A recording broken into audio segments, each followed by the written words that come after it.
दिवाली का दिन यानी कि 12 नवंबर को आपके लिए मुहूर्त ट्रेडिंग का टाइम होने वाला है शाम को 6 बजे से लेके 7:15 के बीच में। ऑल्दो उस दिन संडे है, पर शाम को मुहूर्त ट्रेडिंग में अपने घर में लक्ष्मी लाना मत भूलिएगा।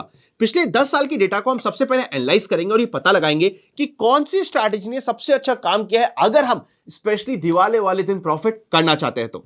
10 साल के डेटा को आप चेकआउट करोगे तो पता चलेगा 10 में से 8 साल में मार्केट पॉजिटिव रहा है। 8 में से मिनिमम कौन सा था 0.2% और मैक्सिमम था 0.88% 2022 में। सोच के देखिएगा, सिर्फ 1 घंटे का ट्रेडिंग का समय और 1% मार्केट ऑलमोस्ट बढ़ गया हो, कितना मजा आया होगा। 2 साल ऐसा भी था जहां पे मार्केट या तो एकदम न्यूट्रल सा रहा, एक बार 2017 में नेगेटिव 0.6% रहा था। मोर देन दैट, अगर आप हर साल की ओपनिंग को चेकआउट करोगे, मैक्सिमम टाइम दिवाली मुहूर्त के समय पे ओपनिंग पॉजिटिव होती है। एटलीस्ट पहले के 10 मिनट मार्केट के पॉजिटिव रहते हैं। इसका सबसे मेन कारण यह है, ट्रेडिशनली इंडिया में माना जाता है कि जिस भी दिन मुहूर्त ट्रेडिंग होती है, आपको मुहूर्त का शगुन का एक ट्रांजैक्शन लगाना चाहिए। शगुन का आप कुछ ना कुछ काम करना चाहिए, क्योंकि यह आपके आने वाले 1 साल में किस तरीके से आप पैसा कमा पाओगे उसे डिसाइड करता है। इसी माइंडसेट की वजह से मेजॉरिटी इंडियंस दिवाली मुहूर्त के दिन जैसे ही मार्केट ओपन होता है परचेस का ट्रांजैक्शन लगाते हैं, जिसकी वजह से मार्केट पॉजिटिव साइड पे ओपन होता है। अब अगर मैं मेरी पर्सनल स्ट्रैटेजी की बात करूं जो मैं रेगुलरली यूज करता हूं, मैं इन्वेस्टमेंट स्ट्रैटेजी की भी बात करूंगा दिवाली मुहूर्त के ऊपर, और मैं साथ ही साथ ट्रेडिंग की स्ट्रैटेजी की भी बात करूंगा। डिस्कस करते हैं। पहले मैं बात करता हूं ट्रेडिंग की स्ट्रैटेजी। मेरा सिंपल सा कंसेप्ट यह रहता है कि दिवाली के दिन मुझे अपने घर में खुशियां लानी है, घर में लक्ष्मी लानी है। मुझे लक्ष्मी में इन्वेस्ट करना है नहीं करना वो एक सेपरेट टॉपिक हो गया, पर मेरे घर में प्रॉफिट आना चाहिए, मेरा माइंडसेट रहता है। इसके लिए मैं यूजुअली क्या करता हूं, दिवाली के एक दिन पहले यानी कि कल के दिन मार्केट की क्लोजिंग के समय पे थोड़ा माल परचेस करके जाते हैं, और जैसे ही दिवाली मुहूर्त की ओपनिंग होती है वहां पे प्रॉफिट बुकिंग करते हैं, घर में लक्ष्मी लाते हैं, क्योंकि पास का डेटा ये बताता है कि मेजॉरिटी टाइम मार्केट की ओपनिंग अच्छी होती है। अब क्या कल के दिन जब मैं परचेस करूंगा हर कुछ परचेस कर लूंगा, या रैंडमली पूरा का पूरा माल एक ही चीज में परचेस कर लूंगा? नहीं, काइंड ऑफ एक बास्केट, 8 से 9 10 स्टॉक का बास्केट में परचेस करता हूं, जो majority mid cap small cap के स्टॉक्स होते हैं। आपको भी अपनी खुद की स्टडी के अकॉर्डिंग मिड कैप और स्मॉल कैप के स्टॉक्स को स्टडी करना है, और अगर ये स्ट्रैटेजी पसंद आती है जो पास्ट के डेटा के बेसिस पे मैंने आपके सामने प्रेजेंट करी है, तो कल मार्केट की क्लोजिंग के समय हमें थोड़ा सा माल एक्यूमुलेट करके जाना है, और जैसे ही मार्केट की ओपनिंग होती है शगुन के दिन, मतलब कि संडे 12 नवंबर दिवाली के दिन 6 बजे की ओपनिंग होती है, ओपन होते ही मार्केट में हमें प्रॉफिट बुकिंग के ऊपर फोकस करना है, घर पे लक्ष्मी लानी है। ये हो गई मेरी ट्रेडिंग की स्ट्रैटेजी।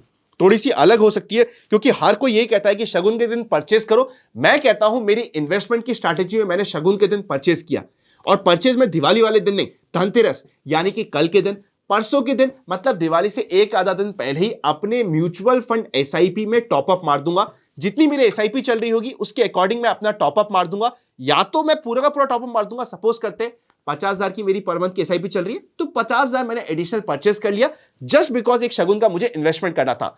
तो जो भी मुझे शगुन का इन्वेस्टमेंट करना होता है वो मैं इन्वेस्टमेंट का ध्यान रखते हुए, आई होप आपको थोड़ा सा अलग लगा होगा, म्यूचुअल फंड्स में टॉपअप मार लेता हूं। अगर आप हमारी टीम से कनेक्टेड है और आप भी शगुन का इन्वेस्टमेंट करना चाहते हैं, जो मेरे हिसाब से करना भी चाहिए, बिकॉज ये एक शगुन का त्यौहार है, शगुन के लिए हम लक्ष्मी जी का इन्वेस्टमेंट कर रहे हैं, तो उसके लिए आप अपने आरएम से कनेक्ट कर लीजिएगा। अगर अभी तक हम आपको हेल्प नहीं कर रहे हैं और आप चाहते हो कि हमारी टीम आपको म्यूचुअल फंड डिस्ट्रीब्यूशन में हेल्प करे, डिस्क्रिप्शन में आपको सारी डिटेल्स मिल जाएगी। तो ये हो गई है मेरी दिवाली की मुहूर्त की स्ट्रेटेजी ट्रेडिंग वाले के लिए, और सेकंड मेरी हो गई है दिवाली की इन्वेस्टमेंट की स्ट्रैटेजी म्यूचुअल फंड्स में। कैसी लगी ये डिफरेंट स्ट्रैटेजी मुझे बता दीजिएगा, और आपकी क्या एक्सपेक्टेशंस है इस बार दिवाली मुहूर्त पे मार्केट कितना ओपन होगा? आधा परसेंट, 0.75%, या फिर 1% भी ओपन हो सकता है, या फिर लेस देन आधा परसेंट होगा? मुझे कमेंट करके बता दीजिएगा। देखिए तो सही आपका माइंडसेट चल क्या रहा है, और अगर आपको लगता है कि नहीं भाई this time it will be different और मार्केट नेगेटिव ओपन होगा, तो वो भी कमेंट कर दीजिएगा। अब हम चलते हैं आनंद का फंडा के एपिसोड के ऊपर। उससे पहले मैं आपको याद दिला दूं, इस वीक दिवाली के उपलक्ष्य में आपको 7 special strategies, secret of money making 2.0 की रिकॉर्डिंग, प्रीमियम लर्नर्स और एडवांस लर्नर्स 6 मंथ्स में फ्लैट 30% का डिस्काउंट कोड चल रहा है। आपको यूज करना है दिवाली 30, सीधा मोबाइल ऐप पे जाके आपको यूज करना पड़ेगा, डिस्क्रिप्शन में डिटेल्स मिल जाएगी। चलिए चलते हैं आनंद का फंडा के एपिसोड के ऊपर। पुट कॉल रेशियो 1 के नीचे है, काफी कंफर्टेबल है, जनरल मार्केट न्यूट्रल ट्रेंड में बना हुआ है। एफआईज और डीआईज का डेटा चेकआउट करोगे तो 8 नवंबर को एफआईज ने मामूली सी सेल करी और डीआईज ने 500 करोड़ के आसपास की परचेस करी। मेरे लिए इंपॉर्टेंट ये होगा कि अगर मार्केट को अपना 50 डे मूविंग एवरेज निफ्टी में रफली आ रहा है 19,550 का लेवल। अगर इसे रिक्लेम करके सस्टेन करना है तो एफआईज की तरफ से सेलिंग रुकनी चाहिए और एफआईज की तरफ से परचेस के फिगर आने चाहिए। देखिए अभी मार्केट में क्या हो रहा है, जो मार्केट का बाउंस बैक आया ना, स्मॉल कैप और मिड कैप तो बहुत स्ट्रांगली बाउंस बैक कर चुके हैं, पर लार्ज कैप जहां पे एफआईज की मेजर होल्डिंग होती है वो अभी भी प्रेशर में है, जिसकी वजह से निफ्टी बाउंस बैक नहीं कर पा रहा। मैं आपको एक एग्जांपल बताता हूं कि मैं आपको बताने की कोशिश क्या कर रहा हूं। एक बार आप निफ्टी स्मॉल कैप का डेली चार्ट चेकआउट करिए। जितना मार्केट में करेक्शन आया था पूरा का पूरा मार्केट में ये बाउंस बैक में कवर हो गया है, पर अगर आप निफ्टी को चेकआउट करोगे, बैंक निफ्टी को चेकआउट करोगे, वो कवर नहीं हुआ बिकॉज एफआईआई की तरफ से परचेज नहीं दिख रही है। अगर मार्केट को सस्टेन होना है और एक बड़ी रैली देनी है तो एफआईआई की तरफ से परचेज का फिगर इंपॉर्टेंट होगा। अगर हम इंट्राडे के चार्ट की बात करें तो 5 मिनट का चार्ट खोल लेते हैं, निफ्टी को चेकआउट करते हैं। निफ्टी ने भी आज के दिन फर्स्ट हाफ में तो पॉजिटिव मूव दिया, सेम मूव मिला हमें बैंक निफ्टी की तरफ से, पर सेकेंड हाफ में सारा का सारा मूव फेड आउट हो गया और पूरा का पूरा मार्केट जितना भी बड़ा था वापस से नीचे आके खड़ा हो गया। आज के दिन की डेली कैंडलस्टिक अगर आप चेकआउट करोगे तो इतनी इंप्रेसिव नहीं बनी है, चाहे आप निफ्टी की बात करो चाहे आप बैंक निफ्टी की बात करो, दोनों में कंपैरेटिवली वीक हमें आज के दिन का दिन देखने को मिला।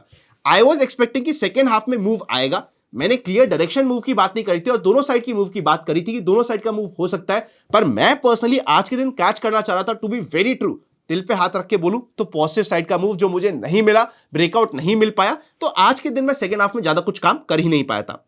कल के दिन की बात करें तो इंपॉर्टेंट होगा थोड़ा सा वेट एंड वॉच करना। दिवाली की स्ट्रैटेजी अप्लाई कर रहे बहुत अच्छी बात है, क्योंकि ये पूरा वीक एकदम वॉलेटाइल हुआ है। बाय चांस अगर कल ब्रेकडाउन आता है तो हमें थोड़ा सा कॉशियस होना पड़ेगा इंट्राडे के लिए, पर फिर भी मैं दिवाली वाली स्ट्रैटेजी को तो अप्लाई कर दूंगा। जिस तरीके से माहौल बन रहा है ऐसा हो सकता है कि आज के दिन जो सेकंड हाफ में मूव आना था वो आ गया, कल के दिन मार्केट वापस से थोड़ा सा कंसोलिडेट या फिर एक छोटे से पॉइंट में मूव कर जाए और फिर दिवाली मुहूर्त के बाद एक प्रॉपर डायरेक्शन डिसाइड हो कि कहां पे मार्केट जाना चाहता है।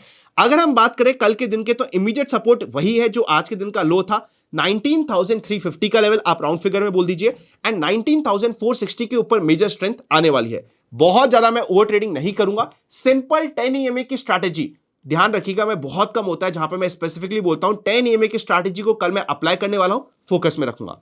बैंक निफ्टी में बात करें तो बैंक निफ्टी में इंपॉर्टेंट लेवल ये वाली लाइन रहेगी, रफली आप बोल दीजिए 43,580 का लेवल इंट्राडे में इंपॉर्टेंट रहेगा और पॉजिटिव साइड की स्ट्रेंथ मिलेगी 43,900 के ऊपर। 43,900 से लेके 44,000 का रेजिस्टेंस लेवल है और इस बीच में मैं थोड़ा सा वेट एंड वॉच करूंगा, भाग के काम नहीं करूंगा, 10 EMA की स्ट्रैटेजी पे फोकस करूंगा। वीडियो अच्छा लगे तो लाइक करे बिना मत जाइएगा। Happy learning and I will see you very soon. Happy Diwali to you and your family in advance. एक बहुत ही अमेजिंग दिवाली त्योहार को एंजॉय कीजिए, फैमिली के साथ फन कीजिए और मुहूर्त ट्रेडिंग को स्पेशली पार्टिसिपेट करना मत भूलिएगा। 1 घंटे का बहुत अच्छा ट्रेडिंग का ये सेशन होने वाला है। सी यू वेरी सुन।